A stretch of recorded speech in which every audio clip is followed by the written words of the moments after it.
Probably every 3 weeks with about 1,000 to 1,200 kilos of meat, and it all goes in the freezer. So we freeze everything first, and that will kill all the parasites and anything in the kangaroos. They come dressed, so it's Devil Ark, and it gives you the matrix basically, and if it's got a 0 and a 0, we can breed those 2 devils. So it's a little bit of the puzzle when you start doing it. I've got a big sheet, an A3 sheet with all my yards, and I start with a devil. If it's got a devil in there that I don't want to move around, I try and keep that devil in there. So I'm not moving too many devils around, and then I go down the list. So this year previous years we've done 4.4, 4 males. October, November, December. We want to get rid of devils because we're getting more devils in and I'm moving devils around. The first thing for us as a priority is getting rid of all the transfers. You can see here I've got 1, 2, 3, 4, 5, 6, 9, 10 transfers and where they're going to. So a part of that is I have to, if they're going interstate, they've got to have an export-import licence. If they're within New South Wales, you only need a TA, which is a transfer farm, and they're from two different departments, which is nuts. Do you know what I mean? You bog down in paperwork sometimes. So TA just says that it's not. It's twofold. Also, you know, if they feel a bit threatened, they're showing you how big their teeth are. You see Joey running down the fence on the 3.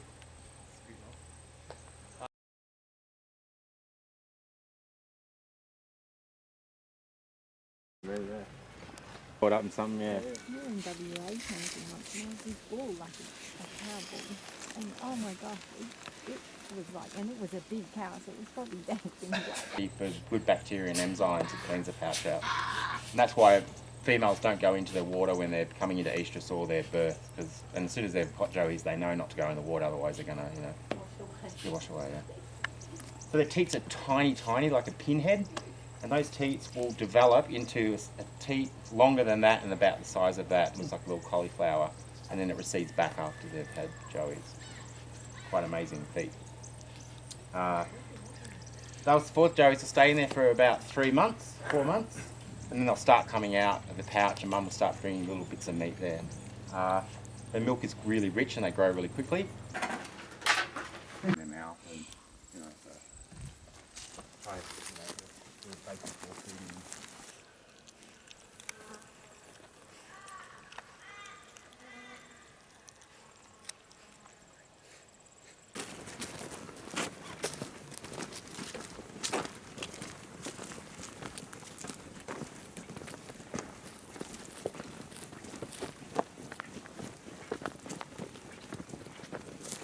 In winter though, they gain that fur back. They need it up here. It gets quite cold. It does snow up here. Last year we had a record dump of a full week, 2 blizzards on each weekend. If someone wants to come down and help me load a trap, they can. One person. I got a load of trap.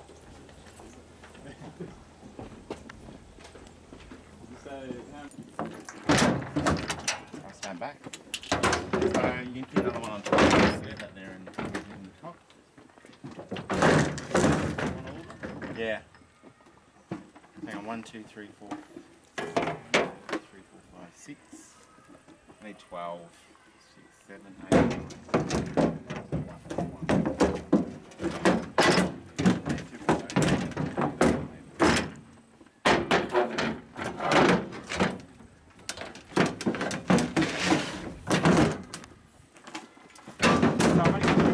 But I set 12 traps, and the main reason is that some of them set them off, and we want to try and catch all their devils. So I usually do that. So that's 12, that's cool. Alright, we'll do like that. Put your pin through here, it can't go through anywhere. Have a look at your meat. See where my meat is? It's halfway down inside there, which is bad. If the devil comes in, it's that low, it'll start pulling, it'll stretch a bit, its tail will be hanging out, so it will foul the trap. It'll hit this tail and it won't set off properly and the devil can get out. So pull your piece of meat right up to the top, flip her over and just do a couple of little knots again.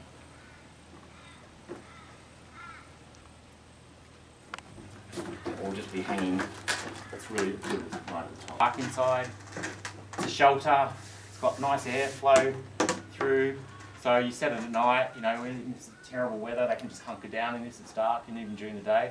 And so we set traps usually in the evening. It's a cool day today, I wouldn't set it during the day. If it was a hot day, I'd wait till, and it's daylight savings, you wait till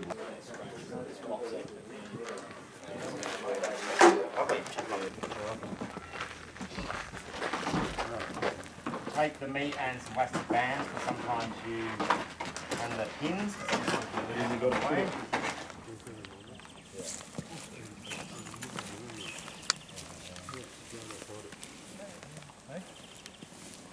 Okay. Yep, that's good. I would, that's going to hold it. I would probably just get a rock.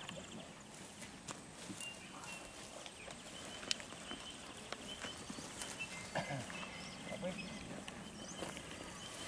And you dip in the little test that's not going to foul on anything.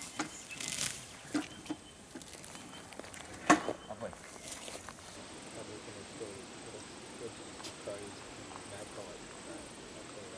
And you just read the last 4 digits out. So it's 9774. You just tick that off. Okay, I've got that, cross it out. I print a new one of these out every one. Okay. I've also got a little book. You're going to find them in here. So the chip number I'll read out will be the last 4 digits, which are this. Yep. And they're in this yard, M10. Okay. You'll have to turn over to there's some Yep. there. And then you'll find, so you'll tick them off, cross it off. Yep. Then you'll find them, the last 4 digits are up here. You'll find, then when you get to it, I'm going to ask you what did they have last time. So they had 2 times red. This time I'm going to give them 1 preferendo, 1 advantage, only because I gave them 1 last month. I don't want to overdose them. So, and then we're going to write all that down. So I'm going to say very VGC, if it's very good condition, or if it's good condition, just GC. Scarring on back, no signs or fleas or ticks. They're all the things we look at. Anyway, there's 3 in there. There's another one probably up in the other box. There's 4 joeys. How old would they be, Dan? They are about 8 to 9 months old. Yeah, so 1, 2, 3, 4, just about these them down.